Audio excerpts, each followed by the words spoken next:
আমি শুধু ভাবি হুলহুলার মায়ের কথা, যে কিনা ছেলে যখন একটা ফষ্টি নষ্টি করছিল এক বৌদির সাথে, বৌদিবাজি করছিল, তখন নিজের ছেলেকে না শুধরে অন্য লোকের মেয়েকে বা বউকে মারতে গিয়েছিল তার বাড়ি পর্যন্ত। কি ডেসপারেট চিন্তা করো, যেখানে আমি জানি যে মেয়েটির সাথে সাথে ছেলেটিরও দোষ, ঠিক আছে, সেখানে আমি নিজের ছেলেকে শাসন না করে মেয়েটির বাড়ি গিয়েছি মেয়েটিকে মারতে।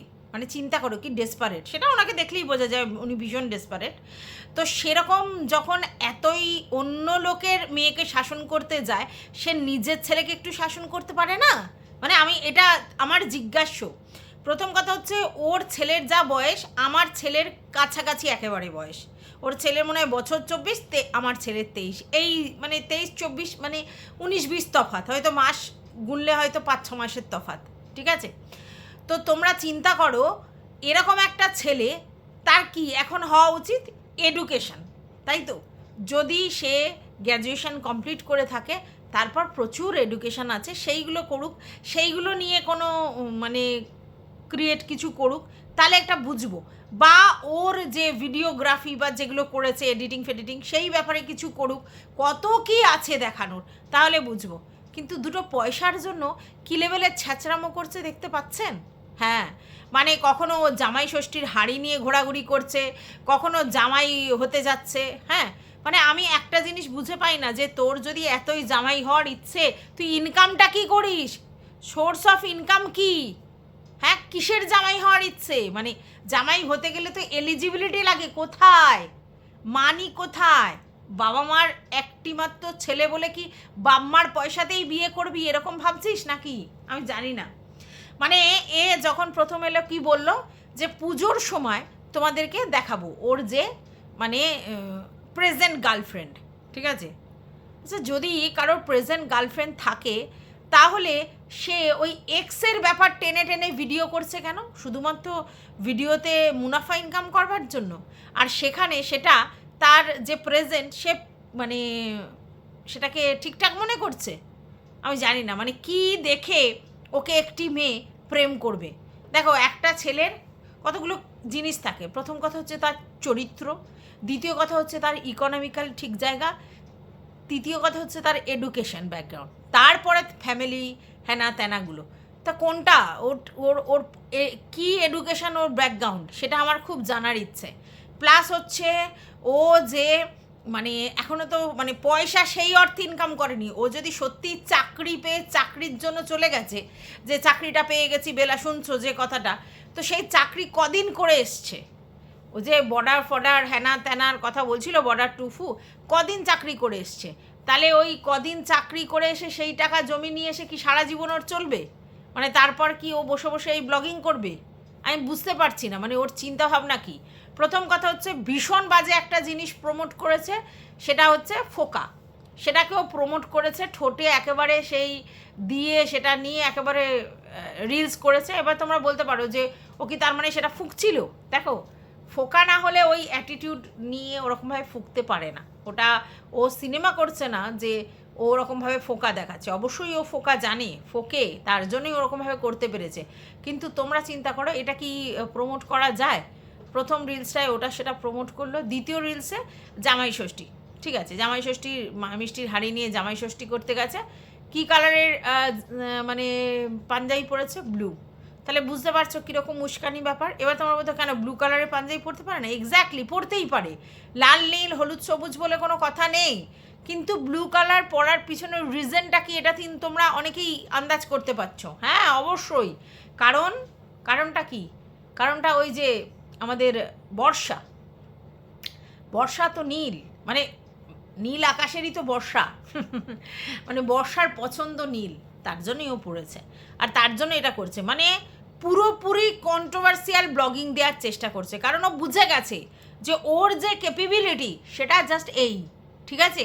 আর তার জন্য ওকে রাত দিন ওই ওর এক্সের জিনিস টেনে টেনেই ওকে ভিডিও করতে হবে। কখনো বর্ষার নাম দিতে হবে যে বর্ষা আমাকে জামাই ষষ্ঠী করতে দিল না, কখনো মাটির হাঁড়ি নিয়ে ব্লু কালারের পরে যাবে পাঞ্জাবি পরে, কখনো আবার অ্যাটিটিউড নিয়ে ফুঁকতে ফুঁকতে আর কি বাইকে করে যাবে, ঠিক আছে। এবার অনেকে বলছে যে আর তো বর্ষা কন্ট্রোল করতে পারবে না, আর তো এই করতে পারবে না, আর তো সেই করতে পারবে না, ভিডিওতে দেখে এই করতে পারবে না, এই সেই করতে পারবে না। মানে আমি জানি না ম্যান্ডির ঠিক কোথায় কামড়েছিল, হ্যাঁ, মানে মাথায় না কোথায় ওর কুকুরে কামড়েছিল আমি জানি না, যার জন্য ও এরকম ধরনের একটা ভুল করেছিল। আমি তো এটা মনে করি অবশ্যই ভুল, অবশ্যই এই জন্য ভুল কারণ প্রথম কথা হচ্ছে আমার স্যান্ডির সঙ্গে পড়তে নাই পারে। আমি স্যান্ডির সঙ্গে যদি না পড়ে আমি কি করব, তার থেকে ডিভোর্স নেব। ডিভোর্স নেওয়ার পর আমি নতুন করে আবার কাউকে জোগাড় করতেই পারি, কিন্তু তার তো এলিজিবিলিটি দেখতে হবে। তো স্যান্ডি ম্যান্ডির পয়সাতে চলে, তো এই ছেলেটিও তো শুনেছিলাম ম্যান্ডির থেকে হাত খরচ নিত, এই ছেলেটিও ম্যান্ডির থেকে হাত খরচ নিত, বাবা মায়ের একমাত্র সন্তান, আর ছেলে মানে ম্যান্ডির থেকে হাত খরচ নিয়ে তার জীবন যাপন করতো। তাহলে কি জায়গা থেকে ম্যান্ডি একে বেঁচেছিল? শুধুমাত্র হাওয়াস ছাড়া এই সম্পর্কটা আদতে কিছু ছিল? একটি ছেলেকে আমি ভাই বলে ডাকলাম, সে আমাকে কেয়ার করলো, এই করলো, আদিক্ষেতা করলো, ওষুধ এনে দিল, মাথা টিপে দিল, সমস্ত কিছু করলো। তারপর কি করলো? তারপরে আলটিমেটলি সুযোগের সদ্ব্যবহার করলো। আমার যে গ্যাপটা ছিল, আমার যে ফিজিক্যাল একটা নিড আছে, যেটা আমরা শুনেছি স্যান্ডির স্যাটারডে তন্দুরি নাইটস এটা ছিল তখন, তো সে জিমভিম করতো, তাতে নাকি চেহারা খারাপ হয়ে যায়, মানে কী সব উদ্ভুক কথা। তো তার জন্য ম্যান্ডির একটা না পাওয়ার জায়গা ছিল, একটা তো কেয়ারিংয়ের অভাব, এটা আমরা দেখেছি। স্যান্ডি সেরকম একটা কেয়ারিং নয়, ওই ব্যাপারগুলোতে আতুপুতু করতে পারে না। দ্বিতীয় কথা হচ্ছে ম্যান্ডি স্বাভাবিক একটু ফ্রাস্ট্রেটেড হয়ে যাবে, সারাক্ষণ নিজেই ইনকাম, নিজেই সমস্ত কিছু, তো একটা কাউকে দরকার হয়, সেই জায়গা থেকে হয়তো কাছাকাছি এসে গেছিলো, ওর একটা গ্যাপ ছিল। ঠিক সেই সময় এই ধরিবার ছেলেটা সেই জায়গাটাতে ঢুকে পড়েছে। আমি মানছি ম্যান্ডির অবশ্যই দোষ, নিজের সংসারের কথা ভাবেনি, নিজের বাচ্চার কথা ভাবেনি, বরের কথা ভাবেনি, ফ্যামিলির অন্য লোকের কথা ভাবেনি, কিন্তু তোমরা এটা তো বুঝতে পারছো না, যদি ম্যান্ডির চুলকানি থাকে তাহলে এই ছেলেটির কতখানি চুলকানি ছিল। ঠিক সেই সময় একটা 21 বছরের ছেলে, চিন্তা করো, তার স্বাভাবিক প্রেম পর্ব হতে পারে, কিন্তু সেটা কি হতে পারে নিজের বন্ধুদের সাথে, সেম এজে, বা ধরো নিজের থেকে ছোট বয়সী কোনো কারোর সাথে না, সে 10 বছরের বড় একটি দিদি বলে তার সঙ্গে ইন্টুগুলুগুলু করেছে। তাহলে কতটা এচড়ে পাকা পিছন পাকা ছেলে তোমরা চিন্তা করো। এর মা এসে আবার বড় বড় লেকচার মেরে অন্য লোককে মারধর করে যায়, মানে আমি বুঝে পাই না, নিজের পারভারিশ ঠিক মতো করতে পারবেন না, অন্য লোককে শাসন করতে আসে, ভাবা যায়? তো যাই হোক, আজকের দেখো এত কিছু হওয়ার পর সে ব্লগিং করছে, ভালো কথা, ব্লগিংয়ে সুন্দর জিনিস দেখাও, বাড়ির জিনিস দেখাও, হতেই পারে, সে জামাই ষষ্ঠী উদযাপন দেখাও, সব কিছু আছে, কিন্তু তোমরা বলো যে ওর তো এর আগেও ব্লগিং করছিল, কিছুদিন যাবত ওর ব্লগিংয়ের ভিউজটা কোথায় গেছিলো? 1000-এর নিচে। যেই না এই বর্ষা এই কন্ট্রোভার্সিটা দিল, যেই না ওই জামাই ষষ্ঠীর ব্যাপারটা দিল, ওই তোমার হচ্ছে ব্লু পাঞ্জাবি পরে দেন শুরু হলো, যেই না ওই রিলসটা দিল ফুঁকতে তখনই শুরু হলো। তাহলে বলো কি বলবে এদেরকে? কিন্তু এই কন্ট্রোভার্সি করার কতদিন? ওর নিজস্ব যদি ক্রিয়েটিভিটি না থাকে, এই বর্ষার লাত খেয়ে কতদিন বর্ষা করে কতদিন? আর নিজের যদি সত্যি ফিয়ন্সে থাকে, নিজের যদি সত্যি প্রেজেন্ট কেউ থাকে, তাহলে সেই বা কি এই যে জিনিসগুলো করছে এরকম কন্ট্রোভার্সিয়াল, ভালো লাগছে এই জিনিসগুলো? দেখো এবারে বলতেই পারো যে পয়সার জন্য কন্ট্রোভার্সি দিচ্ছে, সে তো বুঝতেই পারছি পয়সাটা এতটাই আর্জ হয়ে গেছে, পয়সার জন্য দিচ্ছে, কিন্তু তারপরেও যে জিনিসটাও ছেড়ে গেছে ওদিকে আর নয়, ক্ষমা চাইলো, স্যান্ডির কাছে ক্ষমা চাইলো এবং বললো আমি চাকরি পেয়ে গেছি, তারপর কি চুলকানি মারতে ব্লগিং শুরু করেছে, আর সেই ব্লগিংয়ে কেন কন্ট্রোভার্সিয়াল দিচ্ছে? হ্যাঁ, নিজস্ব কোনো ক্যাপাবিলিটি থাকলে দেখাও না, এত তুমি এডিটিং ভালো করো, এত তুমি অ্যাসিস্ট্যান্ট ডিরেক্টর, তো কোথায় তোমার সেই কাজের জিনিসপত্র কোথায়? তখনই বলবে আমি ওইগুলো করলে তো কেউ দেখে না, তাই ব্লগিং করে আমি একটা বেস তৈরি করে নিচ্ছি। শোনো একটা কথা বলি, তোমার বেসটা হচ্ছে কন্ট্রোভার্সিয়াল, তো কন্ট্রোভার্সির জন্য তোমার চ্যানেলটা চলছে, তুমি যদি তারপরে ওই এডিটিং দেখাও, এই ঘন্টা আসবে, পরিষ্কার কথা, তোমার কন্ট্রোভার্সিয়াল চ্যানেল হয়ে যাচ্ছে, তোমাকে এইভাবে কন্ট্রোভার্সি দিয়ে যেতে হবে, তাহলে তোমাকে সারাক্ষণ ওই পিছনের গন্ধ শুকে বেড়াতে হবে ম্যান্ডির, নাহলে তোমার চ্যানেল চলবে না, পরিষ্কার কথা। কারণ তোমার চ্যানেলটার ক্রিয়েটিং কিছু নেই, তার মধ্যে এইগুলোই আছে, তুমি ইচ্ছে করে উস্কানিমূলক জিনিসগুলো দিয়ে কন্ট্রোভার্সি দিয়ে এই জায়গায় যাচ্ছ, হ্যাঁ, অবাক হয়ে যাই। সবাই গিয়ে বলছে তো জামাই তো বউটা কোথায়, স্বাভাবিক ব্যাপার, জামাই ষষ্ঠী করতে যাচ্ছ, বউটা কোথায়? বউ রাখার বা বউ টেক কেয়ার করার ক্ষমতা ওর হয়েছে? হয়েছে? ও যে বয়সে পৌঁছেছে সেখানে ও কি করে যে সেখান থেকে ও একটা বউ রাখার বা টেক কেয়ার করার ক্ষমতা রাখবে? ও এত সহজ। পরের বউ ধার করে দুদিন সুখ ভোগ করা আর একটা বউ মেনটেন করা, দুটো কিন্তু আকাশ পাতাল তফাৎ। ঠিক আছে? নিজে একটা বউ নিয়ে এসে তার দায়িত্ব, ভরণ পোষণ, তার সমস্ত কিছুর রেসপন্সিবিলিটি নেয়া, আর একটা অন্য লোকের বউকে হায়ার করে দুদিন পরম সুখ ভোগ করা এক জিনিস নয়। যেই সব ছেলেরা অ্যাকচুয়ালি পরের বউ হায়ার করে নিজের সুখ বা তৃপ্তি করে, তারা আলটিমেটলি আর যাই হোক দায়িত্ব থেকে, মানে দায়িত্বের প্রতি মানে নেই, দায়িত্ব নেওয়ার ক্ষমতা নেই বলেই অন্য লোকের বউকে তাকে ওই করতে হয় আর কি, সমস্ত কিছু মানে এন্টারটেন করতে হয়। আবার শোনো, আমি এটাও শুনেছিলাম যে সেই সময় নাকি ম্যান্ডি তাকে হাত খরচ দিত, লজ্জাও লাগে না? তা আমি বুঝে পাই না এরা কেন এইসব জায়গায় রয়েছে। কত জায়গা আছে যেখানে এইসব ছেলেরা ওই কাজ করতে পারে, যেখানে পয়সা নিয়ে লোককে এন্টারটেন করে বেড়াবে। যেরকম মেয়েরাও পারে সেরকম তো ছেলেরাও পারে। তাহলে ও যদি ম্যান্ডিকে এন্টারটেন করে আবার তার থেকে টাকাও নিতে পারে, এটা যখন শোনা কথা, আমি শুনেছি, এটা সত্যি কি মিথ্যা জানি না, তাহলে ও সেই কাজটাই করুক, সেই কাজটাই মন দিয়ে করুক। লোককে এন্টারটেন করে বেড়াক, অল্প বয়স আছে আর পয়সাও পেয়ে যাবে, ক্ষতি কী আছে? ওটাও তো একটা প্রফেশন। মানে জঘন্য এসব ছেলেরা, মানে কোনো কেরিয়ার ওরিয়েন্টেড কোনো ফোকাস নেই, শুধু সারাদিন দেখো হোল্লোড়বাজি করছে, সারাদিন দেখো বেলায় ঘুম থেকে উঠে এই করলাম, ব্রেকফাস্ট খেলাম, এই বানালাম সেই বানালাম, তারপরেই দেখো বন্ধু বান্ধব নিয়ে প্রতিনিয়ত হিয়া, প্রতিদিন আড্ডা, প্রতিদিন মানে কোথাও না কোথাও বসে আড্ডা, তারপরে হচ্ছে আবার মাসির বাড়ি গিয়ে কিছুক্ষণ টাইম কাটানো, তারপর রাত্রিবেলা বাড়ি ফেরা, প্রতিদিন।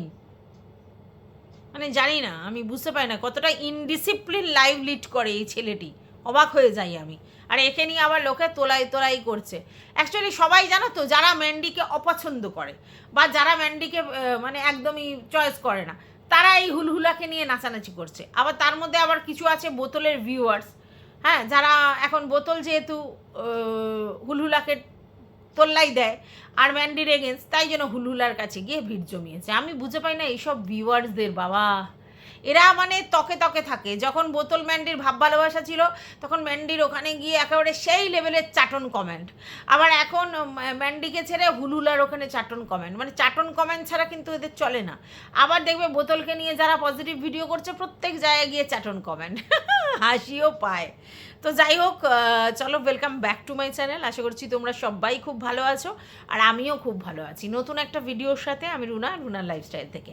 এদিকে আমাদের ম্যান্ডি রানী, মানে সে তো কন্ট্রোভার্সি ছাড়া মানে চলতেই পারে না, কন্ট্রোভার্সি ছুঁড়েই ওর ব্লগ চলে, কারণ ও জানে অ্যাকচুয়ালি মানে কি বলতো, এরা বুঝে গেছে যে আমাদের দ্বারা অন্য কিছু হবে না, ঠিক আছে? গায়ে গতরে খেটে বা আইকিউ লেভেল খরচা করে ইনকাম করা, দুটো কোনোটাই আমাদের রাস্তা নেই। তাহলে আমাদের ফ্লুক চাল দিয়ে ইনকাম করতে হবে।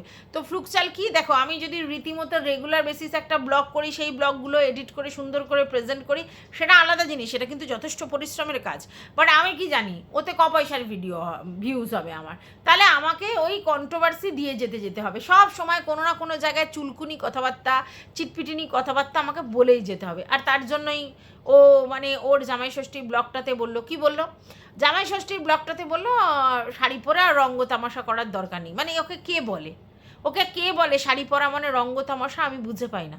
প্রথম কথা হচ্ছে, ও যদি জীবনেও শাড়ি না পরতো একটা কথা ছিল, ও তো শাড়ি পরে এবং রীতিমতো বাড়িতে কিছুদিন শাড়ি পরে ঘুরলো। যখন মারু শাড়ি পরে ঘুরতো, ও শাড়ি পরে মানে ব্লগ করতো, তাহলে তখন ও নিশ্চয়ই রঙ্গ তামাশা করতো। আমার তো মনে হয় যে ও যখন বলছে এখন রঙ্গ তামাশা করে লাভ নেই, তার মানে ও যে শাড়ি পরে তোমাদের সামনে একটা লুক ক্রিয়েট করে আসে, বিশেষ করে মারু যখন শাড়ি পরে তখন ওর দেখে ও একটু নকলচি বান্দর আছে, ওরা সবাই নকলচি বান্দর, তো ওই দেখে ও হচ্ছে শাড়ি পরে ব্লগ করতো, তার মানে তখন রঙ্গ তামাশা করতো ওর কথা অনুযায়ী, তাই না? একটা বাঙালি রিচুয়ালস আমাদের, ঠিক আছে, জামাই ষষ্ঠী, যেখানে একটা ব্লগারদের কাছে এইসব জিনিসগুলো একটু বেশ অন্য ধরনের, কারণ এন্টারটেনিং ভিডিও ওরা দেয়। প্রত্যেকটা ব্লগার জামাই ষষ্ঠীর জন্য সুন্দর সুন্দর শর্টস করেছে, সুন্দর সুন্দর করে প্রেজেন্টেশন করে ভিডিও করেছে, এক্সেপ্ট এইটা। ঠিক আছে, এবারে এ জানে আমার তো অত খাটার ক্ষমতা নেই, আমার অত গতর নেই, তাহলে আমাকে কি করতে হবে, আমাকে হচ্ছে এই চিটপিটিনি কথা দিতে হবে। আর সেই জন্যই দিতে এসেছে রঙ্গ তামাশা। প্রথম কথা হচ্ছে, যে রেস্টুরেন্টে খেতে যাচ্ছে, বর্ষাকাল, অবশ্যই কুর্তি পরতে পারে, আর কুর্তি যথেষ্ট সোভার একটা জিনিস, এটাতে কোনো খারাপ জিনিস নেই। হ্যাঁ, বরং শাড়ি পরে বাইকে করে পেট ফেট বেরিয়ে যেতে পারে, আর বসতেও অসুবিধা, বর্ষাকালে একটু অসুবিধাজনক। তো সেই ক্ষেত্রে অবশ্যই কুর্তিটা মানে কোথাও ঘুরতে গেলে, খেতে গেলে, রেস্টুরেন্টে গেলে, বাইকে বিশেষ করে চাপলে কুর্তি পরাটাই শোভনীয়।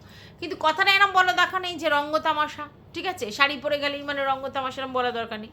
এইবার দেখা গেল যে ওর মা পরে এসছে শাড়ি। এবার তোমরা জানো যে আগের বছর ওর মা সারাক্ষণ নাইটি পরেই কাটিয়ে দিয়েছিল জামাই ষষ্ঠী অনুষ্ঠানে, এত রান্না বান্না করতে গিয়ে ঘেমে নিয়ে একাকার, শাড়ি পরতেই ভুলে গিয়েছিল। তো এবারে দর্শকরা সেই লেভেলের বলেছিল, আর সেই জন্য সে কী করেছে, এবারে শাড়ি পরে এসছে। হ্যাঁ, তো স্বাভাবিক ব্যাপার শাড়ি পরে আসাটা, কারণ ওনার যেই বয়সে উনি পৌঁছেছেন, ওনার যেহেতু ষষ্ঠী, ঠিক আছে, ওনার যেহেতু জামাই, ওনার যেহেতু ষষ্ঠী, এবার উনি সেটা রেস্টুরেন্টে পালন করছে আলাদা কথা, তো ওখানে শাড়িটা ওনার জন্য শোভনীয়, তাই জন্য শাড়ি পরেছে, ভালো করেছে। কুর্তি পরাটা কোনো বাজে জিনিস না, কুর্তি, লেগিংস বা তোমার কোনো সালোয়ার স্যুট পরাটা কোনো ব্যাপার নেই, এখনকার চলাফেরার যুগে ওগুলো পরাটাই শ্রেয় আমার মনে হয়, ঠিক আছে। এবং ওনারও ছিমছাম ফিগার আছে, পরলে খুব একটা খারাপ দেখায় না, ভালোই দেখায়। হ্যাঁ, কিন্তু কথাটা হচ্ছে কি বলতো, ওরা কথা শোনার জন্যই ওগুলো করে। দেখবে উনি ইচ্ছা করে মেরুন টিপ পরে, ঠিক আছে, উনি ইচ্ছা করে, সেদিনকে দেখলাম একজনের গৃহপ্রবেশে গেছে, সেখানে একটা মেরুন টাইপের, ওই যে এখন হয়েছে না পলা বাঁধানোগুলো, উপরে রুপোর মতো দেখতে, ওগুলো মনে হয় জার্মান সিলভারের, পুরোপুরি অরিজিনাল রুপোর নয়, অনেকেই বিক্রি করে, শ্রীহরিতেও পাওয়া যায়। হ্যাঁ, মানে তোমার হচ্ছে নানা রকম পলার মধ্যে হচ্ছে যেটা গোল্ডেন হয়, সেটা হচ্ছে সিলভার, তো ওগুলোকে মনে হয় জার্মান সিলভার বলে, আমি জানি না উনি ওটা কী রুপোর কিনেছে, কি ওই জার্মান সিলভারে কিনেছে, ওটাও মেরুন কালার কিনেছে। এবার তোমরা বলতে পারো কেন পড়তে পারে না, ওনার বর নেই বলে কি উনি মেরুন পড়তে পারে না, উনি লাল পড়তে পারে না, সব পড়তে পারে। কিন্তু দেখো উনি কোথায় থাকে, উনি কোন স্ট্যান্ডার্ডে বিলং করে, এগুলো অনেক বড় ব্যাপার সেখানে, ঠিক আছে, উনি অতটাও আল্ট্রা মডার্ন নয়, তো তাহলে যেইগুলো পড়লে কথা হবে সেরকম জিনিস অ্যাভয়েড করাই ভালো। কত কালার আছে, কত কালার আছে, লাল ছাড়া, মেরুন ছাড়া কত কালার আছে, সেগুলো পড়তে পারে না, সেগুলোই পড়তে হবে, ঠিক আছে। তো যাই হোক, এগুলো হচ্ছে ইচ্ছাকৃত, যাতে লোকে কথা শোনায় ভালো লাগবে। এবার তোমরা বলতে পারো যে ওনার নিজের যা শখ হয়েছে উনি তাই পড়েছে, বেশ পড়েছে না, আমারও কিচ্ছু না, উনি মেরুন পড়ুক, লাল পড়ুক, নীল পড়ুক, হলুদ পড়ুক, সবুজ পড়ুক, আমারও কিচ্ছু না। কিন্তু কথা হচ্ছে উনি শোনবার জন্যই ওগুলো পড়ে, আর ওগুলো ইচ্ছা করে করে দেখায়, এটা বলতে চাইছি।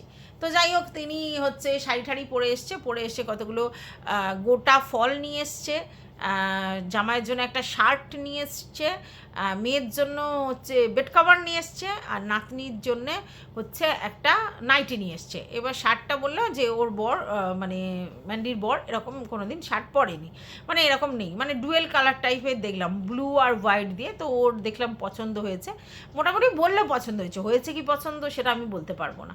এইবার নাতনির জন্য নাইটি এনেছে, এখানে নাইটি আবদার করে নাতনি, ওর জন্য উনি খুঁজে খুঁজে নাইটি নিয়ে এসেছে। যাই হোক, বাচ্চাদের নাইটি পরার কোনো প্রয়োজন নেই, ওর যে বয়স, এই ছোট কচি বয়সে সত্যি কথা ওই হাফ প্যান্ট উপরে গেঞ্জি, এটাই সব থেকে কমফোর্টেবল মনে হয় আমার।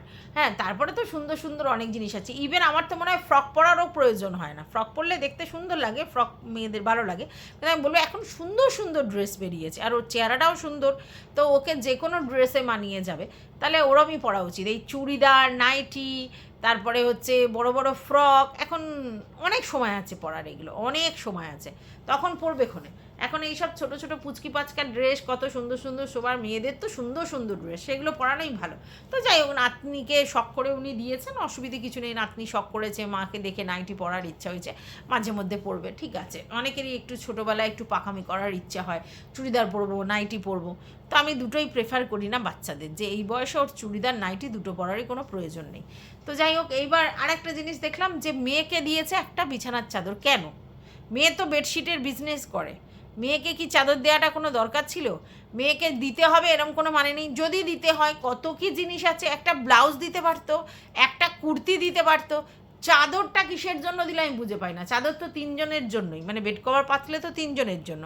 চাদর নর্মালি যদি মানে বিয়েবার্ষিক হ্যানাত্যানার অনুষ্ঠান হয় ঠিক আছে, জামাই ষষ্ঠীতে চাদরটা দেওয়ার কি মানে হলো? আর যেখানে তার মেয়ে চাদর নাইটির বিজনেস করে, তাহলে সেখানে চাদর দেওয়াটা বেকার, বৃথা আমার মনে হয়। ওর থেকে একটা মনে হয় কুর্তি দেওয়া ভালো ছিল। তো যাই হোক, যদি দিতে হতো। আর দেখলে সমস্ত গোটা ফল আর মিষ্টি নিয়ে এসছে ওর মা। মেয়ে তখন বলল যে এই মিষ্টিগুলো সবই মায়ের পেটেই যাবে, আমাদের বাড়িতে যা মিষ্টি থাকে বা এসব থাকে সব মাকেই দিয়ে দিই, মাই খায়, আমরা খাই না। হ্যাঁ, যেহেতু স্যান্ডি সুগার আছে ওই জন্য মিষ্টিটা খায় না অতটা, খুব কম কদাচিৎ। আর মনে হয় ম্যান্ডিও খুব একটা পছন্দ করে না। আর ফল ফল বললো যা নিয়ে এসেছো সবই তোমার পেটেই যাবে, এগুলো কিছুই ও খাবে না। কি জানি ওই জাম, লিচু, ছোট ছোট জিনিস নিয়ে আসতে পারতো, জাম, লিচু ফিচু এগুলো তো খাওয়া যায়, মানে লিচু একটু খাওয়াই যেতে পারে, আর জাম খাওয়া যেতে পারে, এরম ধরনের জিনিস আনতে পারতো যেগুলো খাওয়া যায়। সেগুলো অত বড় একটা কাঁঠাল নিয়ে এসে কী লাভ, যেখানে আমার মেয়ে জামাই খাই না, কাঁঠাল দিচ্ছে একটা। তা কাঁঠালটাও দেখলাম মানে ছোট, মানে সাইজটা ছোট, ওই কাঁঠাল মানে কতটা ভালো কোয়া হবে সেটা নিয়েও ব্যাপার আছে। তো কী এদের সিস্টেম, ফলটা ধরে দিল দিতে, ওদের তো কোনো নিয়ম নেই, ওদের তো কোনো নিয়ম নেই আমি যা শুনলাম। তাহলে ওদের যদি কোনো নিয়ম নাই থাকে, তাহলে হচ্ছে একটু অল্প করে 2-4টে ফল নিয়ে এসে সেটা সামনে সাজিয়ে দিয়ে, মানে কেটেই সাজিয়ে দিয়ে আর একটু মিষ্টি সাজিয়ে দিয়েই তুলতে পারতো ফটোটা। তারপরে সেটা খেত না খেত কি জানি, আমি বুঝে পাই না এদের সিস্টেম কি।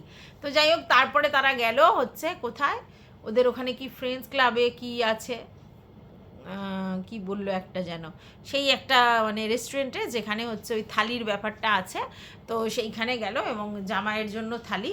তোর মা আগে থাকতে বুক করেছিল বলল, ওর মা তো বুক ওরমভাবে করতে পারে না, হয়তো মেয়েই বলে দিয়েছে, মা ফোনটা করেছে বা মায়ের নাম্বার থেকে ফোন করেছে, তো বুক করেছে এবং থালির কথা বলে রেখেছিল।